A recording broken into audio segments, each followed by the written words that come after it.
তাহলে নামাজের শুরুতে আমরা বলি আল্লাহু আকবার, এটার অর্থ কি?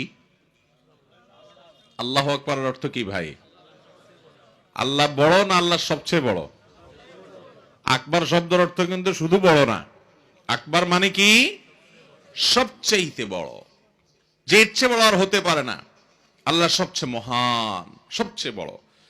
আমি হাত তুলে আল্লাহু আকবার বলে যখন সালাত শুরু করছি, তার মানে আমি মুখে ঘোষণা দিচ্ছি আমার ব্যবসা বাণিজ্য, আমার ক্ষেত খামার, আমার ফেসবুকিং, আমার ইউটিউবিং, আমার সোশ্যাল নেটওয়ার্কিং, আমার যত কাজ আছে, আমার যত পেরেশানি আছে, আমার যত যা আছে, এই সব কিছু তুচ্ছ এবং ছোট আমার কাছে সব কিছুর চাইতে বড় ইস্যু এখন এবং সর্বাবস্থায় আমার রব আল্লাহ তাআলা, তিনি ছাড়া আর কেউ আমার মনোযোগ পেতে পারে না, তিনি সবচেয়ে বড়, সবচেয়ে মহান।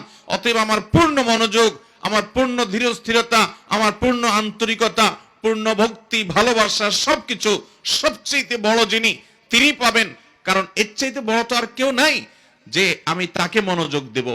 আল্লাহ তাআলা যদি সবচেয়ে বড় হয়, তাহলে মনোযোগটাও সবচেয়ে বেশি তার হওয়া উচিত, তার জন্য মনোযোগ হওয়া উচিত না? এজন্য আমরা শুরুতে ঘোষণা দিচ্ছি আল্লাহু আকবার, আল্লাহ সবচেয়ে বড়। তাহলে অন্য কোনো কিছু মনে আনবো না। অর্থের দিকে যদি খেয়াল করেন, তাহলে নিজের সঙ্গে নিজে সংগ্রাম করতে সুবিধা হবে।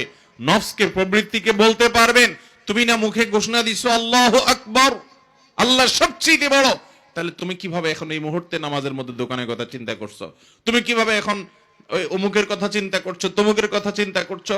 আরে ভাই, নামাজের ভিতরে যে বিষয়গুলো নিয়ে তুমি পেরেশান হচ্ছ, যেটা নিয়ে তুমি টেনশন করছো, তোমার কোনো পেরেশানি আছে এটা নিয়ে চিন্তা করছো, এগুলো সবগুলা যে রবের হাতে, তুমি তো তার সাথে সংযুক্ত হচ্ছ।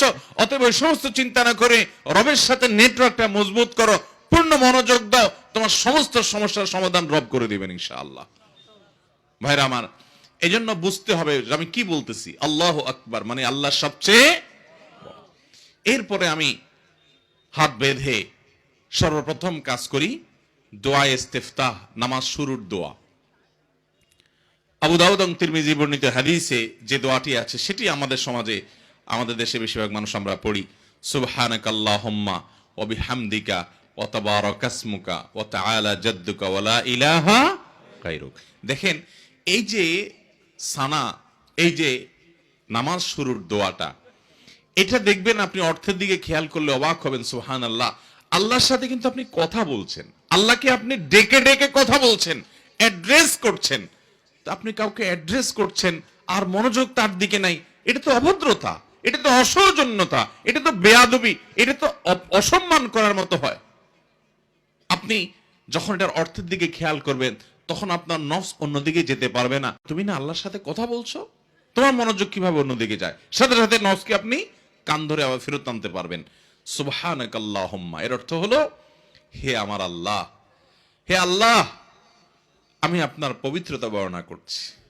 আমি আল্লাহর সাধারণ সৃষ্টি ভাই, আমি মহান রবের পবিত্রতা বর্ণনা করছি। সুবহানাকাল্লাহুম্মা, হে আল্লাহ, আমি আপনার পবিত্রতা বর্ণনা করছি। ওয়া বিহামদিক, এবং আপনার প্রশংসা করছি, আপনার গুণকীর্তন করছি।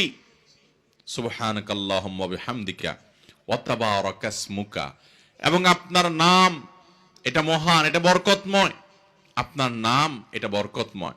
ওয়া তাআলা জাদ্দুকা, আপনার মর্যাদা সুমহান, সবচেয়ে বেশি, আপনি স্রষ্টা সব সৃষ্টি। ওয়া লা ইলাহা গায়রুক, এবং আপনি ছাড়া সত্যিকারের কোনো মাবুদ নাই। দেখেন, এখানে আপনি আপনি করে প্রত্যেকটা জায়গায় কিন্তু সম্বোধন করছেন। সুবহানাকাল্লাহুম্মা, হে আল্লাহ, আপনার পবিত্রতা বর্ণনা করছি। ওয়া বিহামদিকা, আপনার প্রশংসা জ্ঞাপন করছি। ওয়া তাবারাকা ইসমুকা, আপনার নাম বরকতময়। ওয়া তাআলা জাদ্দুক, আপনার মর্যাদা সুমহান। ওয়া লা ইলাহা গায়রুক, আপনি ছাড়া কোনো সত্যিকারের মাবুদ উপাস্য নাই। এখানে কিন্তু কয়বার আপনি আপনি আপনি করে আল্লাহকে বলছেন, এতবার আপনি আল্লাহর সাথে কথা বলছেন ডাইরেক্ট ডেকে ডেকে। এই জন্য তো নবী সাল্লাল্লাহু আলাইহি সাল্লাম বলেছেন যে বান্দা যখন নামাজে দাঁড়ায়, সে কিন্তু নামাজে দাঁড়িয়ে আল্লাহর সাথে কথা বলে। তাহলে আপনি কিন্তু এখানে শুরুতেই কথা শুরু হয়ে গেল। দেখেন, সুবহানাকাল্লাহুম্মা বিহামদিকা ওয়া তাবারাকা ইসমুকা ওয়া তাআলা জাদ্দুকা ওয়া লা ইলাহা গায়রুকার মধ্যে আপনি কয়বার আল্লাহ তাআলাকে? প্রায় 5 বার সম্ভবত। সুবহানাকাল্লাহুম্মা একবার, ওয়া বিহামদিকা দ্বিতীয়বার, ওয়া তাবারাকা ইসমুকা তৃতীয়বার, ওয়া তাআলা জাদ্দুকা চতুর্থবার, ওয়া লা ইলাহা গায়রুক 5 বার আল্লাহকে আপনি আপনি আপনি বলে সম্বোধন করছেন। আল্লাহ, আপনার পবিত্র বর্ণনা করছি, আপনার প্রশংসা জ্ঞাপন করছি, এবং আপনার নাম বরকতময়, আপনার মর্যাদা সর্বোচ্চ সুমহান, এবং আপনি ছাড়া সত্যিকারের কোনো মাবুদ নাই। 5 বার আপনি আপনি করে আল্লাহর সাথে আপনি আল্লাহকে ডেকে ডেকে কথা বলছেন, অথচ আপনার মনোযোগ আরেক দিকে কিভাবে যেতে পারে? আল্লাহ তাআলা আমাদেরকে মনোযোগের সাথে নামাজ পড়ার তৌফিক দান করুন। এরপরে আসেন দোয়া